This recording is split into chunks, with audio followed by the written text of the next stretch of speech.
Igihugu cya Ukraine cyatatse mu gice cya Moscow bakarasa oyiri refinery bakaba bikoze ku nshuro ya kabiri. Volodymyr Zelensky agaposta kavuga ati rwose tuba turakoresha long range yacu turasa ku ma oil refinery yafatiwe ibihano na Leta za Amerika n'abanyaburayi.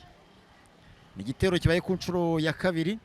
Igihugu cy'Uburusiya cyari cyahanuye drone zingana n'190 ariko remo izayitinze target ibice cya Rostov ndetse no mu gice cya Moscow. Ariko kino gitero barimo baravuga ko Ukraine yatanyana nawe kugabanga ibitero ngo ku basivile ngo bagiye kuyihana ngo bihanukiye. Ariko inkuru hari ni iyihe documentary kuba Ukraine ikomeje kurasa i Moscow metero 15 uvuye Kremlin kuri presidence ya Republika y'igihugu cy'Uburusiya nibyo biri guteza ikibazo. Ni inshuro ya kabiri muri mayiro zigera mu 1500 ni hafi metero 2000. Nitwaba ngo ni ikibazo gikomeye cyane. Putin ibintu naraza kubihandorenga gute? Ukraine bikomeje kumuyitinga ku ma oil refinery. Yasitekeza ko izagera ku ntego igendera sama oil refinery. Putin akazabura effort de guerre cyangwa akazabura bimufasha muri gukomeza urugamba. Byo bizashoboka niyo strategy zakunda.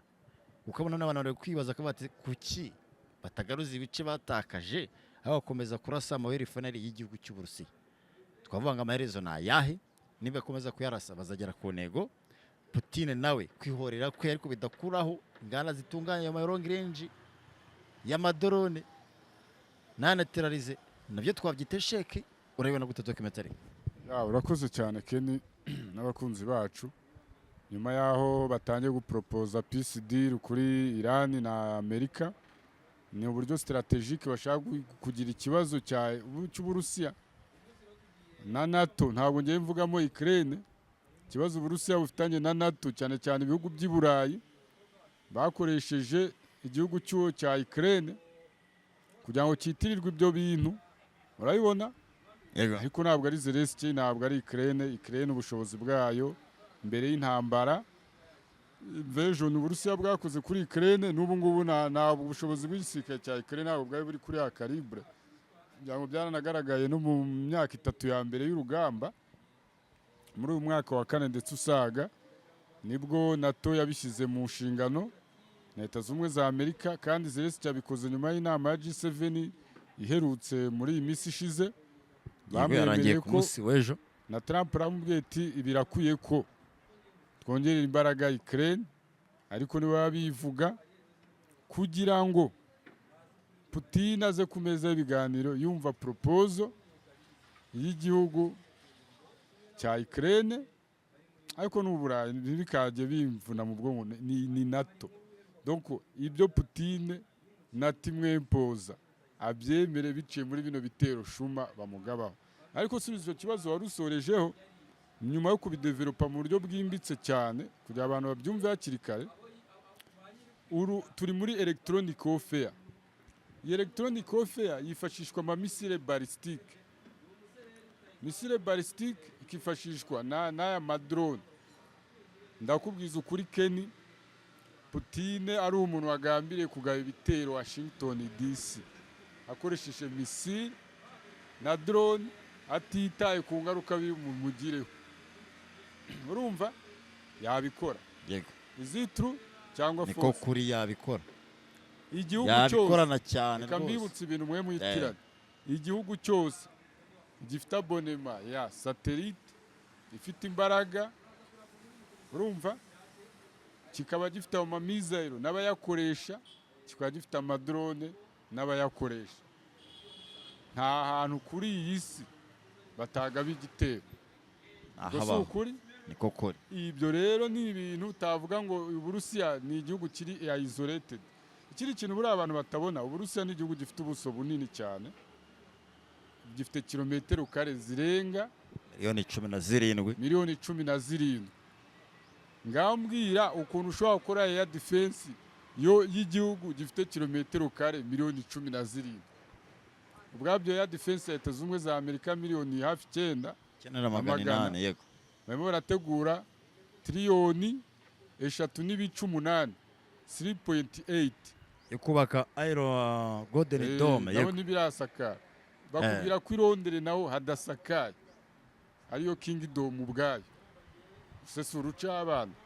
Ikindi kintu impamvu bije ku nshuro muri iki cyumweru ya kabiri, yego ni inshuro ya kabiri, ariko bose ni inshuro ya kabiri, numva n'Uburusiya bwarahitinze inshuro ebyiri. Muri iyi minsi rero Keni biragoye gukora abasirikare ku butaka ngo baderoje igihugu cy'Uburusiya, kuko kuri iyi si rwose nta bidashidikanywaho Uburusiya buzwi intambara y'umugenda y'ubutaka. ari cyo gihugu cya mbere, nta wundi babigereranya, nta wundi babirwanira. Niyo bavuga ngo China naho yarwanye, naho yarwanye naho kera n'Abayapani, Uburusiya nibwo bwa mbere ku gisirikare. Ikindi kintu rero cy'Ivere na leta za Amerika ntabwo hangana n'Uburusiya ku gisirikare, ni ukuri.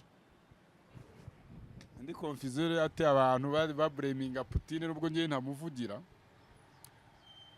Iriya ntambara ya invasion, iriya operation yayibakozeho n'ameze nk'aho abatunguye. Noneho bagiye kwitunganya abageze kure. Ni nk'ikipe, ikipe urayitungura mu mizo ya mbere ukayikubita nk'ibitego 3 4. None y'Rwanda no kuyishyura match irangira, Putin nawe ameze nk'umuntu wabakubise muri phase 1 ababikamo ibitego byinshi. Noneho phase ya kabiri bagarutse muri imyaka inirenga, baje noneho bashaka kwica umukino. Donc nko kujya kipe kuyikoresha penalty, kuryama mu kibuga, nyine gushaka izindi manevre, bakamera nka Maroc yatwaye igikombe cya Afrika. Urumva nta na position de balle yigeze igira. Ibyo byose rero mu kurwana birahari, ariko Putin wibuke ko ni umuntu nawe umeze nyine yabaye isolated, bitewe nuko nyine Amerika muri iyi minsi yari iri kwibere, we nawe yarameze umuntu wirwanaho. Kuri ishorero kibaza eske Putin ko nawe tayobeye objectif, barambwiye ati ngwino nawe wemera ino mirongo tugupropose. Putin aravuga ati no, nzageraho ku mbaraga. Noneho abanyaburayi, Isiri, Bwongereza, Ubufaransa, Ubudage bafatije na Leta Zunze za Amerika, bavuga ati noneho Zelensky ngo ari tayari, afite imyuka yo kurwana. Ati ni mu mpe ya defense rwose, ni mu muhama antimisile, agenda asabiriza. Ngiye ngukubitire Putin muzabone dusuhuzanya. Urumva? Yego akora mu bwenga azazi Moscow mushaka kuganira. Ariko ya ntambara Kedi gereka bubwire bano bagabo bose baraza. Ariko dore kuri strategy yo kurasa ama oil refinery, strategy yo kurasa ama oil refinery ntabwo ari strategy ya Zelensky, ni strategy ya Leta za Amerika. Kandi Leta za Amerika yabigezeho kuko nicyo gihugu cya mbere kiri gucuruza amavuta. Ahubwo strategy naho akomeza kurasa ama oil refinery bizatuma NATO ko kwigeza Putin komeza y'ibiganiro. Cyayo strategy yo kwizakora biragoye, biri probable cyane.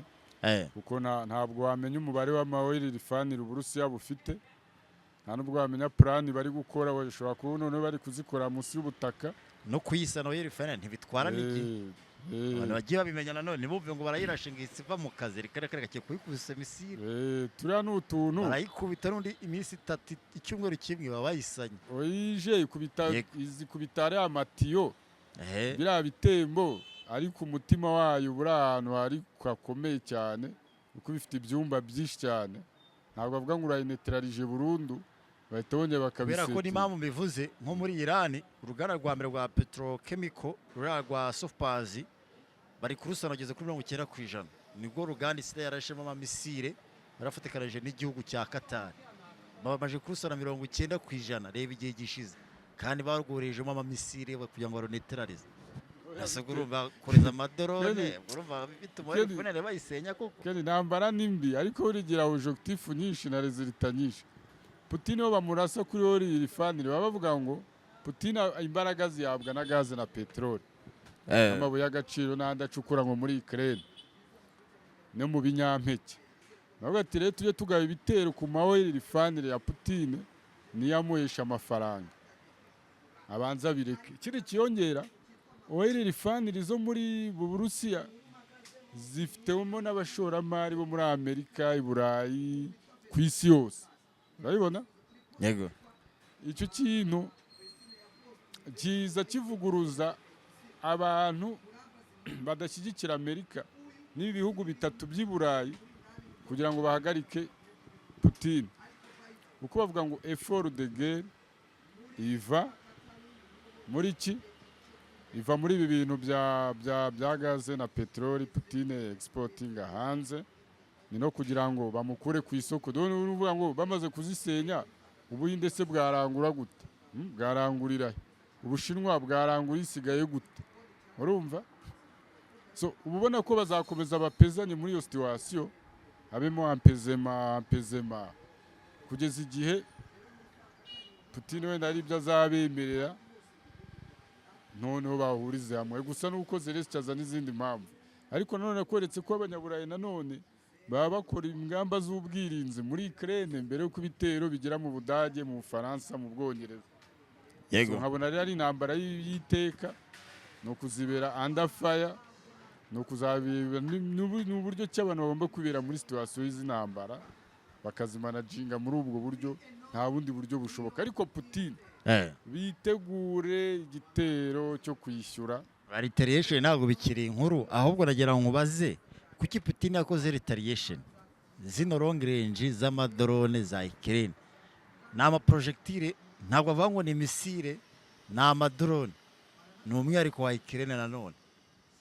Yego ni amadrone yabo ari guhitinga target ari kugenda bino birometero. Kuki Putin batanaterariza izo nganda zitunganya amadrone, agahora avuga ati narashe inganda za Ukraine Kiev yose ndashana harenga 300, ariko nawe nabashobora kuba yaneterariza Ukraine kugira idashobora kugaba bya bitero. Kandi iyo bamurashe Moscow naba yemereye kurasa noneho Kiev akabashobora guhitinga target no kuri izo nganda. Kuki ratabaneterariza? Ziranganda ni ishoramari. Ziranganda ni ishoramari, ahubwo we uvuga baviza ahantu hadepye ibikoresho. Kuko ziranganda ntabwo ari z'abanya-Ukraine, ni iz'abanyaburayi, abanyamerika. Bafite ukuntu nabo baba bavuganye na Putin, ira ni ishoramari ubangamiye mu buryo bumwe cyangwa ubundi. Uye bari kumurasa barasa kuki? Ntabwo barasa ku ishoramari. Ishoramari bavuga ko bazafatiwe ibihano.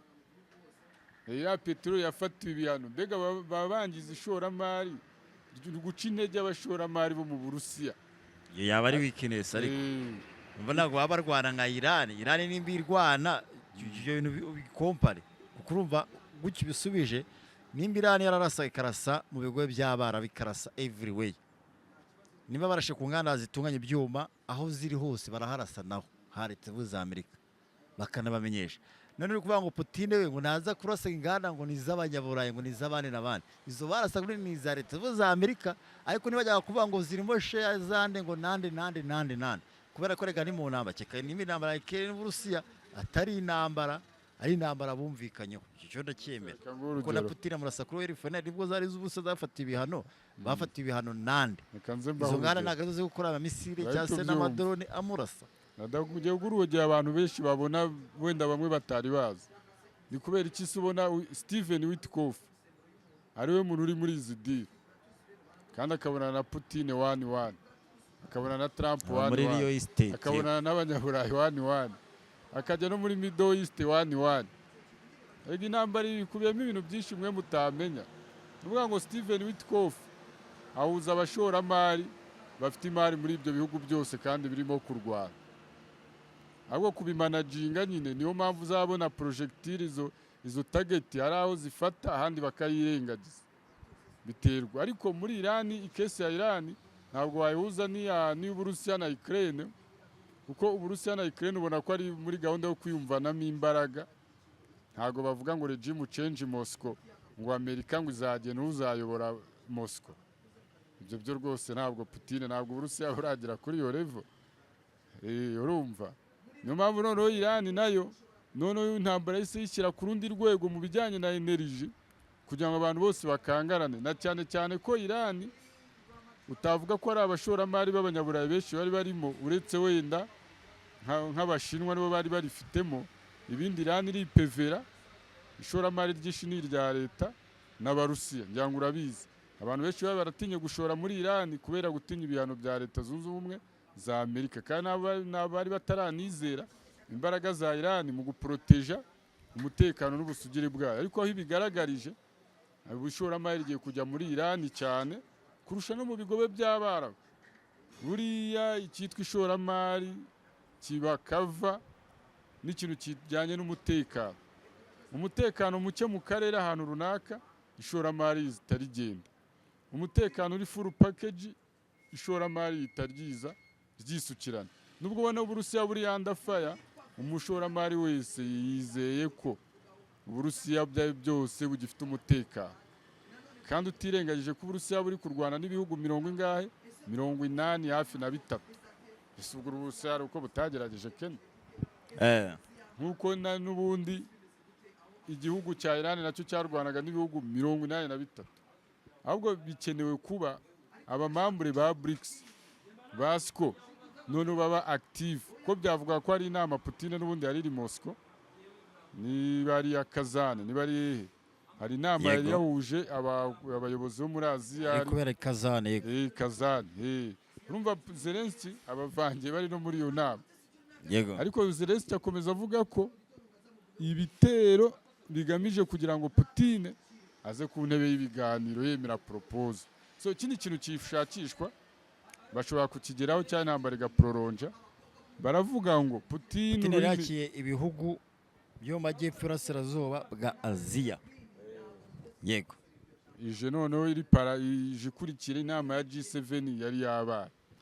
Ubwo imyanzuro bupangirwemo. Ariko ikindi kintu abantu batabonye, ahantu Burusiya, ahantu Iran ntuzagize imbaraga nanone Ukraine muri iyi minsi, nuko Starlink yahagaritse, nuko byahuriranye Starlink yahagarara i Moscow. Ntabwo igisirikare cya Putin ni wavuga cya Putin kigikoresha yataye mu za Starlink. Mu gihe noneho Ukraine yo isigaye ikoresha Starlink full. Noneho bigahita byongera noneho izindi mbaraga ku ruhande rwa Ukraine. Ahubwo bavuga ngo Putin noneho arimo arakora iki, arimo arategura iki mu guhagarika Starlink. Cyangwa se ko mperuka Putin abwira umugabo yitwa Elon Musk ko azarasa ibyogajuru bye mu yisanzura. Bizagenda gute? Kirero yabivuze we nibigira icyo bihindura. Oya rese uramenyesha. Kirero umenyesheje watagira ubwoba noneho. Tikeza ko impamba bari iyi. Ugafite backup. Erega Margaret Kennedy. Ikindi kintu kindi. Kaja Kallas ni vice president wa komisiyo y'umuryango wunze ubumwe bw'ibihugu byo muri ariko ati Ukraine tugiye kuyihereza ibikoresho. Ati Burusiya arimo barasubiza ikirenge inyuma, arimo barasubira inyuma muri politike, ekonomi, yego no mu gisirikare. Ati Ukraine rero tugomba kuyihereza ibikoresho bakazana Putin kumeze biganira. Aho twavuga ngo ibyo bintu bizashoboka. Putin we azasara indinga. Ariko none ni mu gihe Putin akomeje gufata ibice muri Donetsk. Ahubwo wakwibaza ngo bino babihuza gute? Nimba Putin yakomeje kwa defensinga muri Donetsk, akomeza afata ibice. Ukraine nayo ati ndi kurasa ku mabare refinery. Ubundi abanyaburayi intambara yabo bayidefinisa mu buhe buryo? Ku rugamba barabadefensingana, ariko bo ngo twarashoye finally. Babo bashaka shortcut. Nkuko babigenje muri Iran. Bigeze se bajya ku butaka. Babonaga ko batazabibasha. Bavuga ati tugiye kurasa Teira, za Natazi, za Tabrizi, za Downtown zitera mu nganda, mu Marui Pasteri, mu mashuri, mu university. Donc tugiye gukubita hati mu mutima wa Iran. None mu mutima wa Iran uko ariho bibera ngo abantu bazivumbura ku butegetsi. Ko n'ubundi butegetsi bushingirwa mu murwa mukuru. Urabibona? Kuko buri abantu bo mu ntara yo bavuze ngo umurwa mukuru wafashwe gahunda abayobozi, ntabwo abantu bo mu ntara bakwivumbura ku butegetsi bwafashwe bwa kapitale. Siko niko ko bavuga ati rero shortcut twe ko tudashoboye, reka dukubite inside Moscow. Noneho mu mutima wa Moscow ni naho ari aba intellectuel, hari n'abantu bavuga bikijyana, hari n'abantu bakritika cyane. So birotse igitutu kuri Putin. Ngira ngo uribuka barasa St Petersburg. St Petersburg ifite amateka muri revolution y'Uburusiya cyane, mu mpindura amatwara zagiye ziba mu Burusiya mu myaka ya kera cyane niya vuba. St Petersburg ni umujyi uri very sensitive mu bintu bya politike n'icyerekezo cy'Uburusiya no muri geopolitique. Niwo mujyi wa kabiri. Aho hantu rero ni naho hava aba elite politique cyane bakorana na Putin. Benshi nibo bakomoka nka kimwe cya gatatu na Putin, arabizi ko ari umuntu waho. So ibyo bintu rero Keni abanyaburayi kubera ko ari propaganda badakoresha imbaraga nyine zigaragara wani niyo faiblesse bafite, ariko niyo karita bakoresha, ni nazo ntege nke noneho bafite kubera ikibazo cy'uko badafite manpower. Nk'ubu Burusi Ukraine ifite ikibazo cy'abasirikare, nubwo babirengaho bakajijisha isi, bongeye amafaranga na bije y'abasirikare ariko barababuze. Noneho nyuma baje guhura n'ikibazo cy'uko uburenganzira bwemera umusirikare kugira sinya kontra, iyo bose zirangiye, iyo ugize amahirwe utabaye kajori tudapfuye bahita bigendera. Urabibona abanyaburayi bihagara ntibabivuga ko Putin ikindi kintu buriya yavuze ati njyewe nzisacrifice aho nafashe mpashyire deployment, mpashyire ibirindiro, bazajya bandasabwa ubutero, twita ubutero bw'iterabwoba, ariko ntibazanyirukana mu birindiro. Nyine urumva ko kubeje gufata ibyo bice.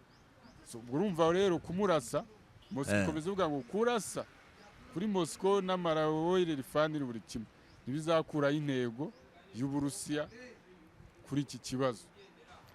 Yego, igihugu cy'Uburusiya kivuga ko gifitanye umubano na Leta Zunze Amerika, kirabizi neza ko Leta Zunze Amerika iri kubarasa, ariko umubano wabo ugakomeza. Biriya byo bibara mu buhe buryo? Kuki igihugu cy'Uburusiya gikoresha intwaro ziri strategique, bakoresha ama operation? Kuki Ukraine idakoresha ama long range, igakomeza gukoresha ama drone, kandi bakoresheje intwaro ziri strategique z'imitwe irenze 10? No kubera iki rero cyakutira kuki atazikoresha inshuro nyinshi ya neutralize Ukraine? Cyangwa ni intambara yapanzwe na Leta Zunze Amerika uko bivugwa muri conspiracy, kugira abanyabara bakomeze bashyiramo amadeni, n'ubundi babizi neza ko batazatsinda Putin, ariko bakaba bafite ukuntu bumvikanye na Leta Zunze Amerika kugira bidateze ikibazo gikomeye cyane. Putin ubwo bushobozi arabufite, afite intwaro nyinshi, even iyo Ukraine yazana izindi nyinshi kuko akoresha ama Storm Shadow, kukiro bitagera kuri urwo rwego. Keni rero kibazo gishingiye ku banyaburayi, kuba Moscow na Washington bashobora kugera ku mwumvikano w'icyerekezo cy'intambara muri Ukraine, baragikemuye. Ngira ngo byaranabishoje, byasubijwe inyuma n'abanyaburayi na Zelensky. Kuko uribuka Trump avuga ngo buse mwebwe ari ugutakaza abantu no gutakaza ubutaka, mwahitamo iki? Arababwira Trump arabwira ati mwakomeje guhomba rero abanyaburayi na Ukraine dutido, mwashyize amafaranga muratakaza muranapfusha nk'ibyo uvuga nyine n'inguzanyo na buri kimwe, kandi ubundi amasezerano muzasinya mwaranatsinzwe babaca na fayini, mwabyemeye ko n'ubundi isi ari nini, ubutaka ari bunini, isaha n'isaha k'ubutaka ntaho bujya abantu bapfa mukaramba. Ndavuga ati amakimbirane buri kwezi hapfa abantu batari munsi y'ibihumbi ngo 30 b'abasirikare n'abasivili. Mwese ubwo ngo muri gutekereza, ngira ngo abantu bibuka Putin ahura na Trump Alaska n'indi mihuro yagiye iba, bari bumvikanye buri gahunda yose yarangiye, hasigaje ko babishyira Ukraine ngo ikabanza ikabyigaho. None Ukraine abanyaburayi bavuga ati ibyo bintu Ukraine ntimuzabisinyire mutabizanye hano mu Burayi ngo tubyigeho. Abanyaburayi bavuze ati yaba ari amasezerano y'intege nke, ko nta ruhande rw'abanyaburayi bururimo n'amafaranga twashyize muri ibi bintu, ko nta n'abanyaburayi bavugwa. Putin yabadusuzuguye. Trump aravuga arabanza arabihora ngo mwirwarize, abonye batangiye gukubitwa n'ibyo bihombeyemo, bavuga ati tuzemera twikopeshe turya umunyu ari abanyaburayi, ariko Putin tuzajya ku meza y'ibiganiro natwe hari ikintu tumwempoza, ngo byameze nk'aho ari ukutugenera, kwaba ari ukudufata bunyagwa tugeneye, tukaba dususuguritse imbere y'amahanga y'isi. Ati rero kubw'ubusugire n'icyubahiro cy'abanyaburayi tugiye gushyira agakirigishwa kacu, ariko barabizi nabo ko batazabigeraho. Oya ni resistance. Ugize neza kumbwira icyo kintu, iyo uri kurwana intambara resistance ndakurahiye umunyembaraga pe. Uburayi ntibushobora gutsinda Uburusiya ndabizi, ariko nyine buzaserera gutya bizirike ku Burusiya nk'uko Iran yiziritse kuri Amerika. Resistance n'imbikeni, resistance niwo muvuno w'abanyantege. Umwana kuruma n'amenyo ufite igikoresho urizirika, none umera nk'umusazi uva muri forumire. Nuko kubita umunyembaraga. Ubwo forumire iroroshye, umunyembaraga ni resistance. Resistance nyine nuvuga wowe niwita kubyutakaza n'imbaraga wo mu Rwanda afite abashaka bafite izo za satani kabiri afite amatomo akabikora buri segonda mwe muzamwiyahuraho mbese Algeria yatsinze abafaransa uko batakoraga imbunda muri Algeria ubanza no gukora iki se n'umuheto batari bakabigeraho n'ubwo baba batsinze gutanu bafite imbunda zari za resistance wese Vietnam yatsinze gute Amerika Somalia se byagenze gute icyo ngarukiye abanyarwanda hari ibintu documentary dukwiye kuzica tukabivugaho neza tukareba niba leta z'u Amerika yaratsinzwe muri Vietnam tukareba niba yaratsinzwe koko muri Somalia tukareba niba yaratsinzwe muri Afghanistan ibyo bintu tukabikoraho ikiganiro twerekana fact uko niko kuri rwose tubasezanirije ko tuzagikora uko ngiye ukuntu ngiye mba mbibona nsigaye mbona leta z'u Amerika isigaye irwana intambara zama influence kuruta by'abantu batekereza ko leta z'u Amerika yatsinzwe kuko nagomba numva nka Somalia abantu bafashe ubutaka hari igihugu cyitwa Somaliland gifite na capital city Hargeisa gifite perezida ukumva ngo Somalia yaratsinze ruse yatsinze ite nyine atari icyayo baragitwaye ari cy'abandi bantu batanakora mu kwa Somalia Afghanistan imyaka 20 ukibaza umuntu akwe explore imyaka 20 ibintu yaba amaje guhindura mu gihugu cyawe ko byabingana ukumva ngo waramwirukanye ukirengagiza France imyaka 20 haba ari byinshi byahindutse Vietnam nako imyaka 17 ukumva ngo umuntu ngo yavuye ngatsinzwe iyo myaka 17 n'urwava ngo yarahavuye abafite ibintu y'influencinze aba yarahavuye kubw'impamvu atari defeat ibyo tuzabikora ikiganiro oya mu gato akagero naguha ubu ngubu ufite abasirikare n'ibikoresho na buri kimwe cyose n'amafaranga ntabwo wagafata agace ko muri Cameroon mushobora kujya muri Cameroon ugafataho igice kinini yego kana leta ikahaguruka ikakurwanya bikananira yego Amerika ko yafata initiative yo kujya kudestabiliza igihugu runaka kinini buriya Somalia muyivuga mumva ari ntoya Somalia ni nini ifata ku kirwa cya Aden hirya Somalia ifitanye link na Middle East mpamvu ubona nuza Israel ishaka kuyisirisimba kugira ngo intambara izagure no muri Afurika kuba rero Mogadishu yaratakaje Somaliland muri kirya gihe ntabwo wadefinisa ko Somalia yatsinzwe ahubwo yakoze resistance ku munyamerika ku munyamerika ashaka kubohoza Somalia yose ariko azi ko Somalia ifite ubuso ibihumbi 176 kilometero ibihumbi 176 kilometero kare baza wana Somalia yose ifite ibihumbi 637 kilometero kare none baza icyo gice cyose nawe gikontororwa na Somalia ibihumbi 170 ni nayo weakness batarataka ni nayo weakness ntuzagize nyine of course urumva Amerika ntabwo ari ufate Somalia yose ngiyifate n'ibyashoboka ariko ibihumbi 176 byose barabyeexploita iriya ntambara yari itewe na Israel nubwo yenda batabivuze cyane iriya ntambara Amerika yirwanye na Somalia mu nyungu za Israel murabyumva neza nibwo bafashe kara gace nimwo mpamvu isubona ko Israel isi byihutisha muri iyi minsi kugira ngo ihagarike abahuti bo mu gice cya Yemen ko bihura n'ikirwa cyangwa kino kinuza cya Eden urayibona nibyo niyo objectif Amerika yashakaga nuko Amerika ishaka gutesha Taiwan Ubushinwa ariko ntabwo bavuga ngo yageze kuri izo ntego urumva nizo gahunda nyine nizo za Vietnam yashaka kugira ngo ubumwe bwagibwe mu ishyaka rya gikomuniste butihuza cyane n'ubwa China uko byari ku influence mu gice cya Aziya y'Amajyepfo Sud Pacifique rero Ken iyo uvuga ntuza resistance zinambara za resistance z'abanyaburayi nta gihugu na kimwe iyo cyemeje kujya muri resistance ishobora kukinanira ndabizi nk'ubu ikibazo cya Rapid Support Force muri Sudani na leta y'Ikaritumu n'ubundi gishingiye kuri resistance nta kindi buri ruhande rwose rwanze kuva ku izina ikibazo cyo muri Sudani nako muri Libya gishingiye kuri resistance even n'iki cyo muri Kongo nubwo ntajya kubijyamo muri detail nacyo gishingiye muri resistance. Nose kuki uriya mutwe wafashe initiative ugafata intare ebyiri tuzite ebyiri leta ikabikora manda ya mbere ya kabiri ishaka kubaderoja stili ukabona biracyananiranye. Yego tugana ku misozo aho Uburusiya ni baba baraburetse mu bice barimo byo muri Ukraine uko bazagwana igihe kirekire ugasanga Uburusiya buzanakora withdraw nabwo buhave. Ariko niyo Amerika yagiye ifata ibice n'ubundi nayo ikarangira ihavuye. None binavuga ko yafashe n'igihugu cyose nayo ikazakora withdraw ikagenda. Ahubwo iyo umuntu akoze withdraw nk'uko Uburusiya bwasenyutse buvuye muri Afghanistan nyuma y'imyaka ugahita bukora businga bari barwanya imyaka 8.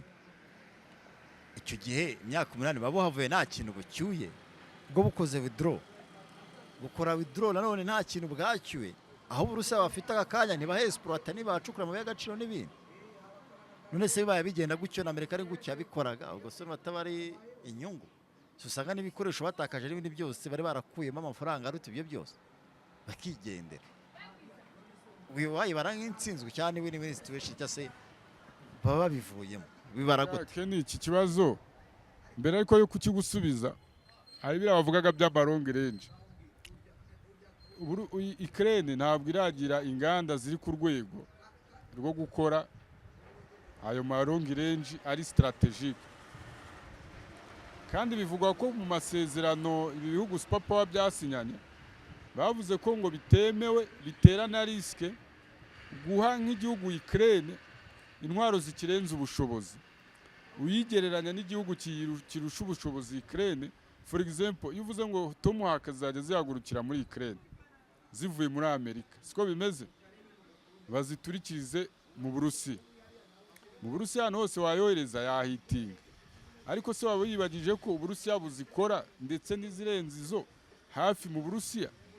Ubwo wowe uzajya ukura intwaro zidasanzwe muri Amerika n'i Burayi ubwabyo buryo uzazitegera shipping n'ibiki zishobora gukomanyirizwa no mu nzira wasanga Ukraine yose bahinduye umuyongo kuko birabujijwe guha igihugu intwari idasanzwe iri strategique kidasanzwe gikoresha kitanacura. Ubwo iyo bikoze Putin nayo intambara iteshyira ku rundi rwego aba yumva ko ari kurwana na Amerika direct. Nuko nguko rero bagera batamporiza kuri iyo gahunda. Ibindi rero Putin birakoraga ubwirinzi nubwo byahindutse invasion ariko stili n'ubwirinzi birabakora. Yego